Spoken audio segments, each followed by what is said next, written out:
Welcome to Toffee TV. It is the Everton News Daily. Everton have again been linked today with a loan move for Real Betis winger Luis Henrique. The 23-year-old Brazilian is thought to be available on loan. Everton are exploring that option. Betis apparently are open to this move. There still remains questions around whether or not Arnaud Danjuma will remain at Everton beyond the January transfer window. He's heavily being linked with a move to Lyon.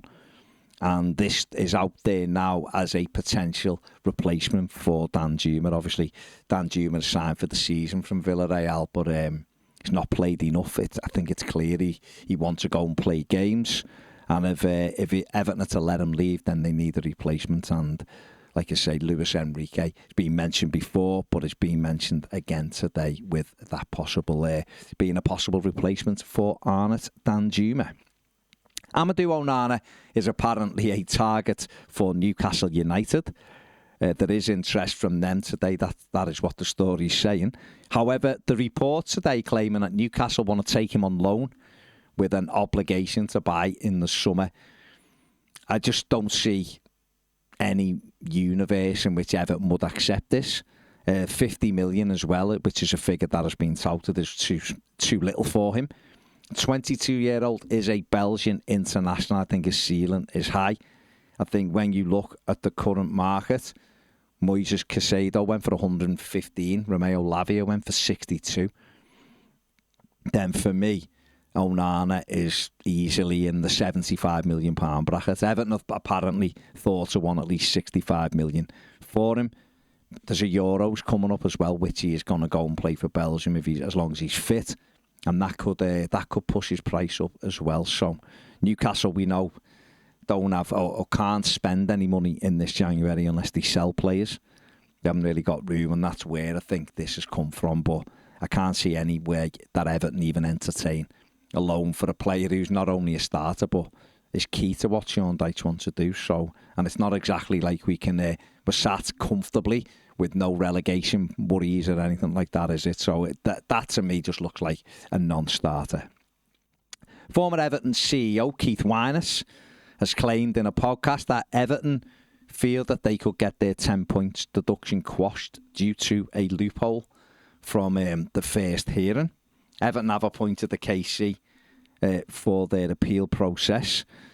There has been lots of talk about what went on in the first appeal, whether things were entered in columns they shouldn't have been, and all of this stuff to do with the stadium that Everton have maintained they've been harshly treated with the 10-point deduction that they were given immediately. And obviously, if Everton can find a way to get that quashed or reduced, then that would mean that the second PSR charge, which has been mentioned this week, would also be quashed, because obviously if Everton could prove to a new independent panel that,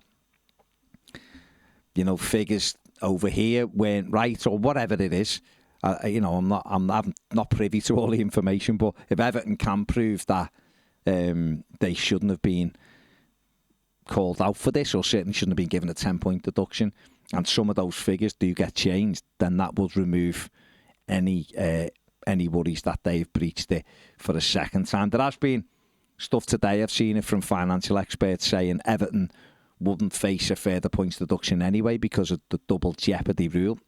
I'm not convinced with that one. But also, there is people out there who have gone through Everton's numbers who are struggling to see where Everton have breached it a second time. So, this is just going to run and run, sadly, and the quicker that this appeal process is done for us, the supporters, the better. Because we need to know, whether or not the 10 points is standing. And if it isn't, how many are we getting back? And that'll obviously improve everything, won't it? We know our position in the league. We'd climb up the table a little bit if we got some points back. And like I said, it would remove the second charge as well. The transformation of the Everton new stadium continues. It had begun this week because the first of the polished panels have been installed at the north-east corner of the ground. The ground really is taking shape now. Looks fantastic.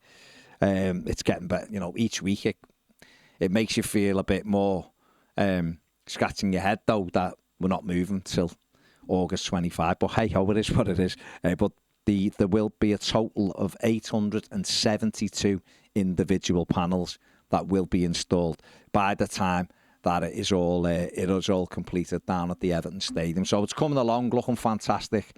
And yeah, that is a positive despite all of the negative stuff that is going on around Everton at the moment. And some sad news yesterday. Former Everton player John Hirst sadly passed away peacefully at home. Hirst was 76. He made 404 appearances for Everton Football Club. He won an FA Youth Cup, he won a league title. And he was also part of Joe Royle's backroom staff in the 90s. A sad day for Everton, Evertonians and Everton Football Club all around with the passing of former player John Hirst. That is it for the Everton News Daily. Give the video a thumbs up and subscribe if you haven't. Thanks for watching. See you later.